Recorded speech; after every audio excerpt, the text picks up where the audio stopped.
Namaste everyone, I am Alisha Gupta from class 9Y Lakshmi Bai House. Today I am going to recite a poem in Hindi. यह कविता उस बच्चे के द्वारा लिखित है जो आजकल की भागदौड़ की जिंदगी में अपने माता पिता को भारत में छोड़कर विदेश चला जाता है। आज जब वो फुर्सत में है तो उसे अपने माता पिता की याद आती है और वह कविता लिखता है कि माँ तुम्हारी याद आती है। कोई औरत जब थपकी से अपने बच्चे को सुलाती है, खुद तो धूप सहती है, बच्चे को आंचल ओढ़ाती है, तो ये देखकर माँ तुम्हारी याद आती है। पालने में सोता सोता अचानक चौंक के रोए, चूल्हे पे खाना जलता छोड़ के वो भागती है। मेरे लाल का चेहरा कहीं लाल ना हो जाए, रोते रोते कहीं बेहाल ना हो जाए। माँ अपने बच्चे को खिलौने से खिलाती है, तो यह देखकर माँ तुम्हारी याद आती है।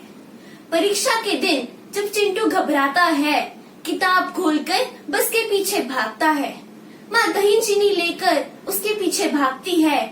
रास्ते के मंदिर में हाथ जोड़कर जाना, कोई गरीब मिल जाए तो 2 रुपए देते जाना। खाना परोसते हुए परीक्षा का हाल पूछती है और फिर मंदिर में अच्छे नंबरों की मन्नत मांगाती है, तो ऐसे में माँ तुम्हारी याद आती है। पिता की डांट का सिलसिला जब कम नहीं होता, माँ का पिता को समझाना कि डांटना कोई हल नहीं होता।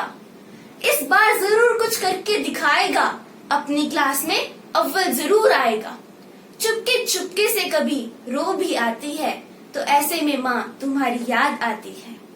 कॉलेज के दिनों में मस्ती करके घर देर से आना और फिर वही पुराना सा बहाना बनाना। हर गलती को माफ कर वो उसे समझाती है, तो यह देखकर माँ तुम्हारी याद आती है।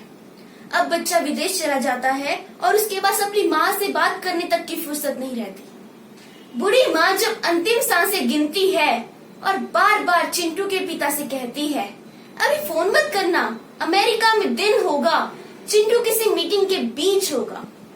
चिंटू को खबर दे देना पर परेशान मत करना, मुझे आग दे देना और तस्वीर ईमेल कर देना, मुझे आग दे देना और तस्वीर ईमेल कर देना।